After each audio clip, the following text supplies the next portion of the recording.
Hi, my friends. I hope you are well.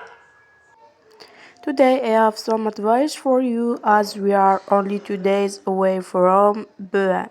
So don't forget to comment, like the video, and subscribe to the channel.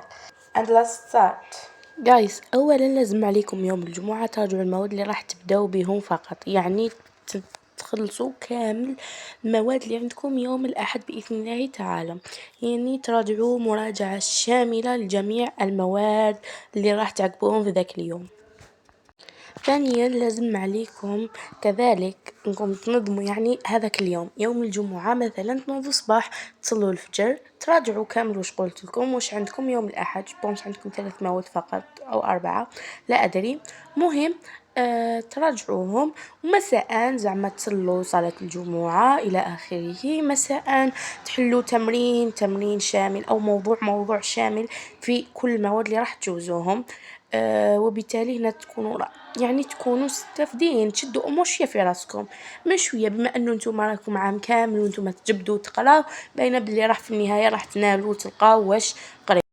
ثالثا أصدقائي كما تكملوا حل المواضيع هذوك خلاص ليموا أدواتكم، تنفسوا تعشاو وتفرجوا شوية ولا يعني ديروا حاجة تحبوها ورقدوا بكري باسكو راكم على الفجر.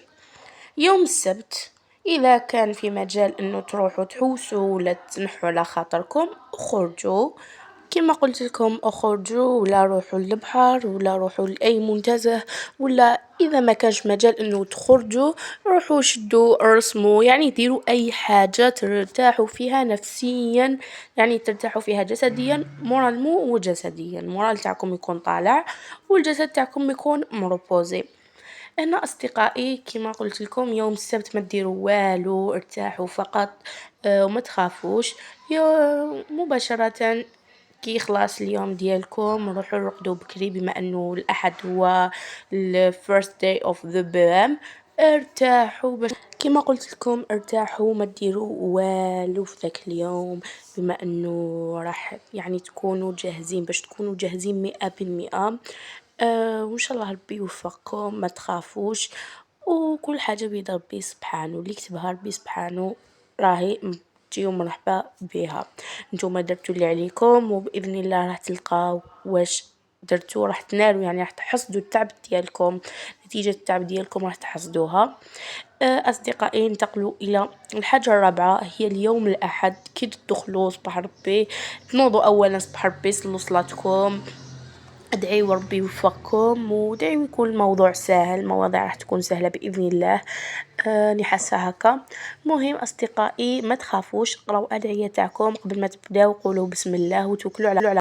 خامسا أصدقائي بعد ما تخرجوا من يعني خلاص والسوايع اللي مدولكم ذاك الموضوع وتكونوا يعني متحمسين وسورتو اللي يكون زعما ضامن بلي راهو حل مليح وجاوب صحيح، إياكم تروحوا تسقسوا أصدقائكم واش جاوبوا لأنه المورال ديالكم راح يهبط تلقاو إجابة راكو غالطين فيها.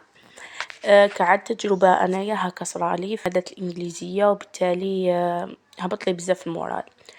أصدقائي عندكم كذلك الأجوبة تقدروا تسقسوا الأساتذة ولكن من الأفضل ما تسقسوهمش، وبعد كل مادة ومادة يعني هذيك النص ساعة أو الساعة اللي مدولكم راجعوا فيها حاجات خفاف اللي راكم شاكين أنهم راح يطيحوا، وبالتوفيق.